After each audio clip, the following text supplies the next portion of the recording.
अस्सलाम वालेकुम, खुश आमदीद कहता हूँ आप सबको। ये कैसे में पाकिस्तान और हिंदुस्तान एशिया के दो बड़े मुल्क ही नहीं, दोनों ही एटमी हथियारों से लैस हैं। खुदा न खास्ता इनके दरमियान कोई जंग छिड़ती है तो फिर क्या रुख इख्तियार करेगी? इस सवाल का जवाब तो वक्त ही दे सकता है। नरेंद्र मोदी 5 रियासतों में शिकस्त के बाद मुल्क के बाकी मांदा हिस्सों में अपनी हुकूमत बचाने की फिक्र में अगर होश का दामन खो बैठे तो अल्लाह ही बेहतर जानते हैं कि क्या होगा। सबसे ज्यादा तशवीश की बात तो ये है कि दोनों मुल्कों ने अपनी अपनी फौज को खुला अख्तियार दे दिया है कि वक्त पड़े तो हुकूमती इजाजत का इंतजार किए बगैर ही जो सही समझते हैं फैसला कर लें। जंग सिर्फ फौजें ही नहीं लड़ती बल्कि कई एक महाज पर भी एक वक्त लड़ी जाती है। माशी महाज पर, सफारती महाज पर, फिर जंग के दौरान एक वार काउंसिल बना दी जाती है जिसमें सदर ममलकत जो अफवाज के सुप्रीम कमांडर होते हैं, वजीर आजम, वजीर दिफा, वजीर खारजा, तीनों मुसल्लह अफवाज के सरबराह, माहिरीन वगैरह सब ही शामिल होते हैं जो मिल बैठकर पल पल की खबरों का जायजा लेकर तदाबीर अख्तियार करते हैं।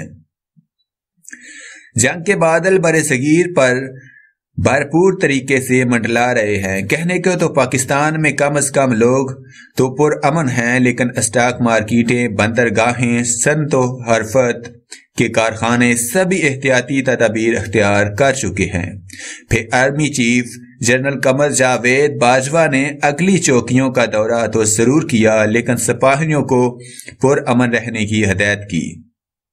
बात नरेंद्र मोदी के इस बयान से शुरू हुई कि जिसमें उन्होंने पुलवामा के वाकयात के बाद जिसमें 44 फौजी हलाक हो गए थे, पाकिस्तान को सबक सिखाने की धमकी दी। इस पर इमरान खान ने अफवाज पाकिस्तान को हाई अलर्ट का हुक्म दिया। सरहदों पर कशीदगी बढ़ती जा रही है। इस बात से अंदाजा लगाया जा सकता है कि अमरीकी सदर ट्रंप भी मौजूदा सूरत हाल को इंतहाई खतरनाक करार दिया। दोनों मुल्कों को कश्मीर पर बातचीत करने का मशवरा दिया और अमरीका की तरफ से दोनों मुल्कों में बातचीत करवाने की कोशिश की। जब अमरीकी सदर इस सूरत हाल पर बुरी तरह परेशान हूं तो साफ जाहिर है कि सूरत हाल वाकई खराब और खतरनाक है। अमरीका के पास जदीद तरीन आलात मौजूद हैं जिससे वो दोनों तरफ की सूरत हाल से अच्छी तरह बाखबर रह सकता है। शायद है भी। वजीर खारजा शाह महमूद कुरैशी ने इस्लामाबाद में मौजूद तमाम सफारा को हालात से बाखबर रखा हुआ है। नॉर्वे के साबिक वजीर आजम ने इस्लामाबाद पहुंचकर सूरत हाल पर अपनी गहरी तशवीश का इजहार किया। इससे अंदाजा हो जाता है कि सरहदों पर सूरत हाल कितनी कशीदा है। कोई भी गलती खतरे की घंटी बजा सकती है। शायद हिंदुस्तान में मीडिया जो जंगी जुनून को हवा दे रहा है अपनी रवैश तब्दील की है। आज की हिंदुस्तानी अखबारात और तबसरा निगारों ने अपना रवैया बदला है। अब वो कहते हैं कि खून को बहने से तो रोका जा सकता है लेकिन पानी नहीं रुकेगा। पाकिस्तान और हिंदुस्तान में बहने वाले सारे के सारे दरिया हिमालय से निकलते हैं और हिंद से गुजरते हुए पाकिस्तान में दाखिल होते हैं। बैनुल अक़वामी कवानीन के मुताबिक तो ऐसा मुल्क जो नशेब में हो इसका पानी रोकना जुर्म है, लेकिन मुआहिदों की कौन परवाह करता है। शुक्र है कि हिंदुस्तानी वजीर आजम ने अपने बयान में तब्दीली की।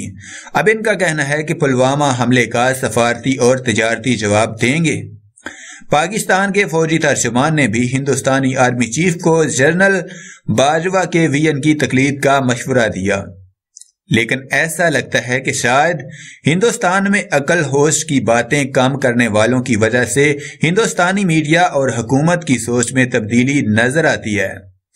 जरूरत इस बात की है कि बैनुल अक़वामी सतह पर दोनों मुल्कों को मुज़ाकरात की मेज पर बिठाकर बातचीत का आगाज किया जाए ताकि अमन को लाहक खतरा खत्म करने में मदद मिले।